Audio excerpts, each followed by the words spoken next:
ज्यों निकल कर बादलों की गोद से थी अभी एक बूंद कुछ आगे बढ़ी। क्या बात है। सोचने फिर यही जी में लगी।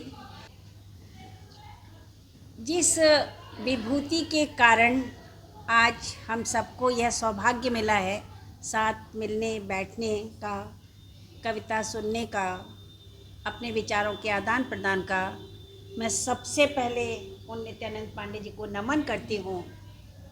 केंद्रीय हिंदी संस्थान में कार्य कर रहे और उनके कार्यकाल में जिन्होंने काम किया है, उनसे यदि आप पूछें तो सबकी एक स्वर से मान्यता होती है कि वह सहज, सरल और सहृदय व्यक्ति थे।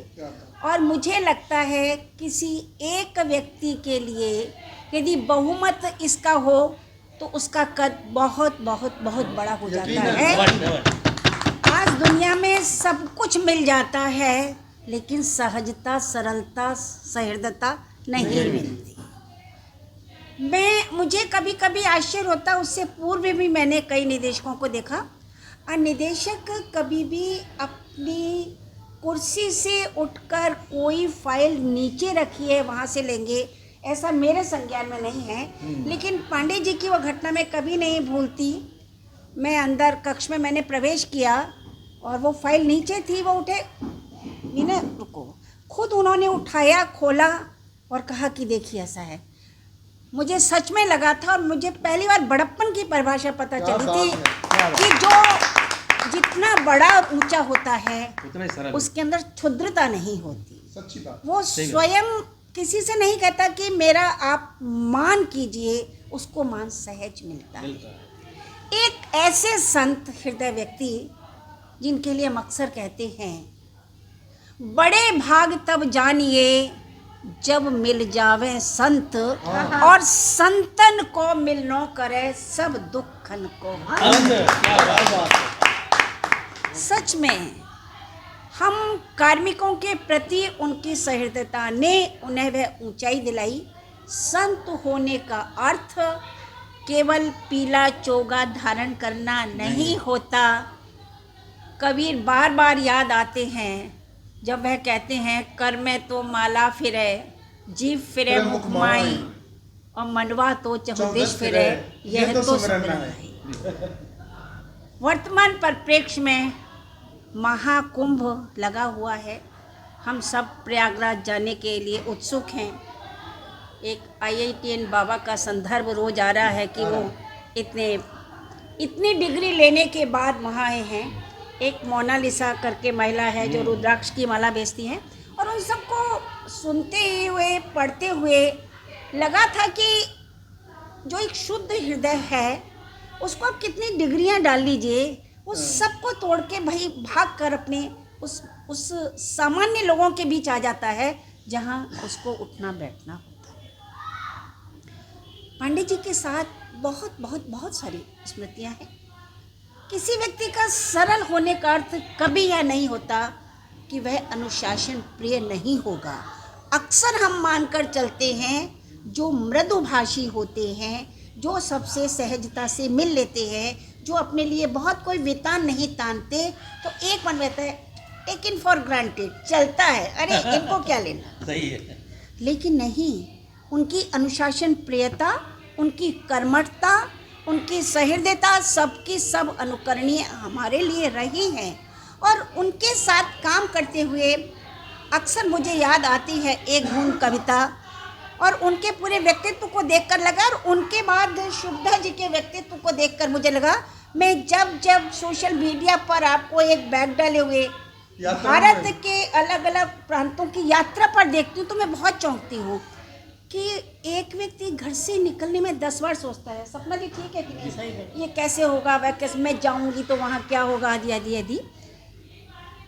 जब पांडे जी थे और मैडम से एक बार मिली थी, मैंने पूछा, हमें बहुत उत्सुकता होता है ना अपने अधिकारी की पत्नी को निकले, उन्होंने एक शब्द कहा था, मैं भारतीय हूँ। और उस भारतीय होने की संकल्पना को वाकई में आपने पूरी तरह से सिद्ध कर दिया है। जिस तरह से आप व्यक्तियों से जुड़ रही हैं, यह शुभदा जी छोटी बात नहीं है, बहुत बड़ी बात, बिल्कुल छोटी बात नहीं है। मैंने देखा है लोग जब अकेले रह जाते हैं तो किस तरह अंदर ही अंदर घुलते हुए किसी से बात नहीं करते, अपने दुख को यहाँ रखते हैं। आपने अपने दुख को, अपने उस वेदना को महादेवी बनकर जो साझा किया है, हाँ। उसके लिए आपका बार बार वाह, इतने सारे लोगों के साथ मिलना उठना बैठना केवल उसका हो सकता है जिसका दिल बहुत बड़ा हो। आज हम एक 5 रुपए की चाय पिलाते हैं तो 10 बार सोचते हैं, पिलाऊं नहीं पिलाऊं, मित्र है नहीं मित्र है। दूसरी बार आपके पास आई, लेकिन आपकी इस उदारता ने मुझे मोह लिया कि आज के युग में भी हमारे पास ऐसे व्यक्ति हैं जो साहित्य गोष्ठी में शिरकत करते हैं। उस एक बूंद को मैं याद करती हूँ। आज मेरे पास बहुत कोई तैयार रचना नहीं, ईंट मिट्टी कंकड़ की संरचना से एकदम साहित्य वो लिखती हूँ तो रात में लिखती हूँ। आज उस कविता का मूड नहीं है, लेकिन मैं एक बूंद कविता आप सबके साथ साझा करना चाहूँगी। ज्यों निकल कर बादलों की गोद से थी अभी एक बूंद कुछ आगे बढ़ी, क्या बात है। सोचने फिर यही जी में लगी, आह क्यों घर छोड़ कर मैं यूं पड़ी। बहुत अच्छे। दैव मेरे भाग्य में है क्या बदा, मैं बचूंगी या मिलूंगी धूल में, आहा, गिर पड़ूंगी जल किसी अंगारे पे, बहुत अच्छे। चू पड़ूंगी या कमल के फूल में। और हम सबकी दशा यही है, जब हम घर से निकलते हैं किसी बड़े लक्ष्य के लिए निकलते हैं तो सोचते हैं सफलता मिलेगी नहीं मिलेगी, जाना चाहिए नहीं जाना चाहिए, बहुत सारे हानि लाभ जुड़ जाते हैं। उन सब के लिए मुझे कहना है, समय कब बदल जाता है, कौन व्यक्ति हमारे जीवन में ऐसा प्रवेश कर जाता है कि हमारा पूरा व्यक्तित्व तो बदल जाता है। जी। बह गई उस काल एक ऐसी हवा, वह समंदर और आई अनमनी, बहुत अच्छे। एक सुंदर सीप का मुंह था खुला, वह उसी में जा गिरी क्या बात है। और शुभदा जी उस मोती बनने की राह पर है। अरे लोग यूं ही हैं झिझकते सोचते, लोग यूं ही हैं झिझकते सोचते, जबकि उनको छोड़ना पड़ता है घर, क्या बात, किंतु घर का छोड़ना अक्सर उन्हें बूंद ला कुछ और ही देता है कर। तो मित्रों, हम सभी अपने अपने घरों से बाहर निकलें, और घरों से बाहर निकलने का अर्थ उस 4 दीवारी उस द्वारी से नहीं है। हमने अपने मन के चारों ओर जो बड़ी बड़ी दीवारें खड़ी कर रखी हैं, उनसे मिलूं नहीं मिलूं, मैंने उनसे बात कर ली तो उसने उससे कह दिया तो फिर मेरे प्रति ये हो जाएगा। हमने बहुत सारे बंधनों में अपने को बांध रखा है। हम उनसे मुक्ति पाएं, हम उदार बने, और यह मान लें कि हर मनुष्य के हृदय में एक छोटा हृदय है, मानवता है, सरलता है, वह भी आपसे उसी भाव से मिलना चाहता है, लेकिन हमारी अपनी उलझने हमें वहाँ तक नहीं पहुँचने देती।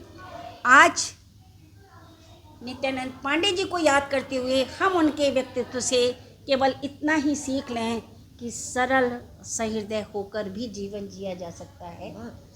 हम यदि शुभदा जी से ये सीख लें कि बहुत उस अकेलेपन से लड़ने के लिए एक ताकत और एक साहस मुझे नहीं पता किसने दिया, लेकिन अक्सर शुभदा जी का उदाहरण मैं लोगों को देती हूँ। अक्सर मैं कहती हूँ कि मैं एक शख्स से मिलवाऊंगी। आपका स्नेह है, आशीर्वाद। नहीं शुभदा जी, मैं बहुतों जगह आपका जिक्र करती हूँ। आज भी लोग बार बार पूछ रहे थे गई कहाँ हो, गई कहाँ हो। हमने कहा आकर बताएंगे कहाँ गए, आपको पूरा वीडियो सुनाएंगे।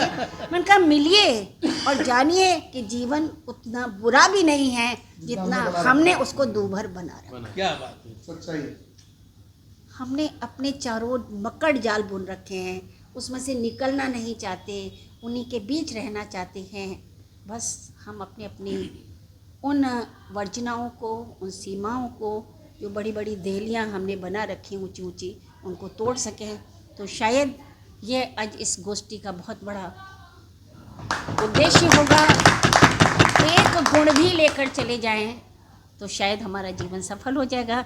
इन शब्दों के साथ मैं अपनी बात समाप्त करूँ।